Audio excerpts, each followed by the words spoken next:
नमस्कार मंडळी, स्वागत आहे तुम्हा सर्वांचे स्टडी मास्टरीच्या यूट्यूब चॅनलवरती।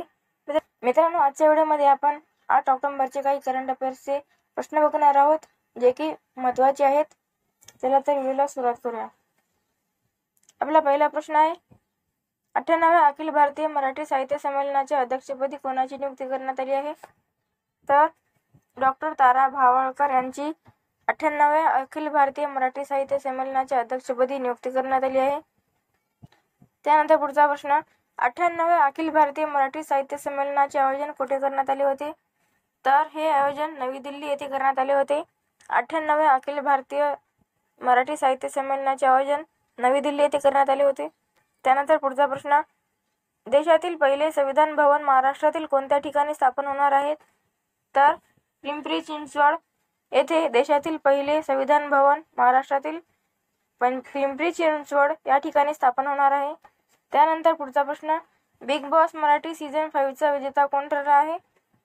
तर सूरज चव्हाण हे बिग बॉस मराठी सीझन 5 चे विजेतेपद ठरले आहे। त्यानंतर पुढचा प्रश्न, 12वा आंतरराष्ट्रीय चित्रपट महोत्सव आणि पर्यावरण आणि वन्यजीव मंच कोठे आयोजित करण्यात आला? तर नवी दिल्ली येथे 12वा आंतरराष्ट्रीय चित्रपट महोत्सव आणि पर्यावरण आणि वन्यजीव मंच आयोजित करण्यात आले आहे।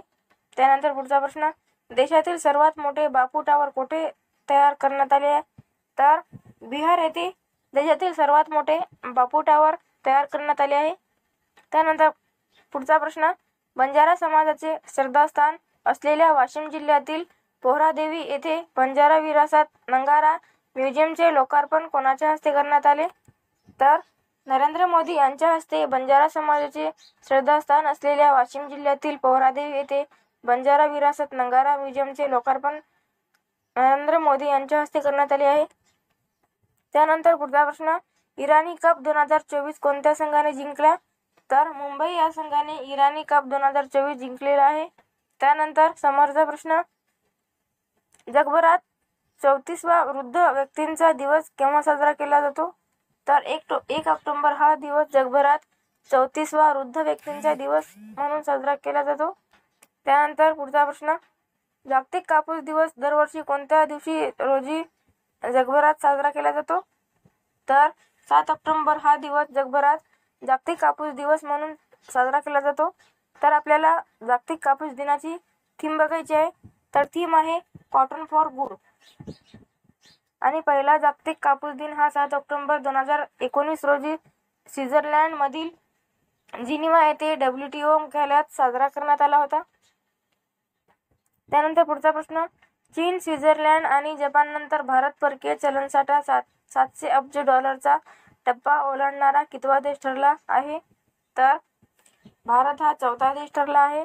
चीन, स्वित्झर्लंड आणि जपाननंतर भारत हा परकीय चलनसाठा 700 अब्ज डॉलरचा टप्पा ओलांडणारा 4था भारत देश ठरला आहे। त्यानंतर पुढचा प्रश्न, RBIचे नवीन कार्यकारी संचालक म्हणून कोणाची नियुक्ती करण्यात आली आहे? तर अविरल जैन यांची RBIचे नवीन कार्यकारी संचालक म्हणून नियुक्ती करण्यात आली आहे। त्यानंतर पुढचा प्रश्न, युरोप येथील माउंट एबुस या सर्वोच्च शिखरावर चढाई करणारी जगातील सर्वात लहान मुलगी कोण ठरली आहे? तर अरिष्का लड्डा, जे की पुणे येथे राहणारी आहे आणि ती फक्त 7 वर्षाची आहे। हिने युरोपमधील माउंट एल्ब्रुस या सर्वोच्च शिखरावर चढाई केली आणि ती जगातील सर्वात लहान मुलगी ठरलेली आहे। त्यानंतर पुढचा प्रश्न, व्हिक्टर एब्रोस आणि गॅरी रुकुन यांना वैद्यकीय क्षेत्रातील 2024चा कोणते पुरस्काराने संयुक्तरित्या जाहीर केले आहे? तर त्या दोघांना नोबेल पुरस्कार जाहीर केलेला आहे। त्यानंतर आपल्याला या प्रश्नाबद्दल सविस्तर माहिती बघायची आहे। तर वैद्यकीय क्षेत्रातील 2024च्या नोबेलची घोषणा करण्यात आली असून व्हिक्टर एब्रोस आणि गॅरी रुकुन यांना प्रतिष्ठित पुरस्काराने गौरवण्यात आले आहे। त्यांनी मायक्रो RNA आणि त्यांचे कार्य यावरील शोधामुळे त्यांना नोबेल पुरस्काराने गौरवण्यात आले आहे। त्यानंतर पुढचा प्रश्न, लडाखच्या पश्मिना लोकरला भौगोलिक संकेत GI दर्जा देण्यात आलेला आहे। त्यानंतर पुढचा प्रश्न, राजस्थान सरकारांच्या आदिवासी प्रादेशिक विकास विभागाने आदिगौरव सन्मानाची स्थापना केलेली आहे। तर कोणत्या सरकाराने आदिवासी प्रादेशिक विकास विभागाने आदिवासी गौरव सन्मानाची स्थापना केली आहे? तर राजस्थान सरकारने आदिवासी प्रादेशिक विकास विभागाने आदि गौरव सन्मानाची स्थापना केलेली आहे. त्यानंतर समोर बघूयात, भारतीय नौदलाने ओमानमध्ये आपले पहिले प्रशिक्षण पथ फर्स्ट टीएस तैनात केले आहे. तर भारतीय नौदलाने कोठे आपले पहिले प्रशिक्षण पथक तैनात केले आहे? तर ओमानमध्ये केलेले आहेत, जे की पहिले प्रशिक्षण पथ आहेत. नंतर पुढचा प्रश्न बघू. उत्तर प्रदेशचे मुख्यमंत्री योगी आदित्यनाथ यांनी प्रयागराजमध्ये महाकुंभ 2025 लोगोचे अनावरण केले. तर कोणी केले?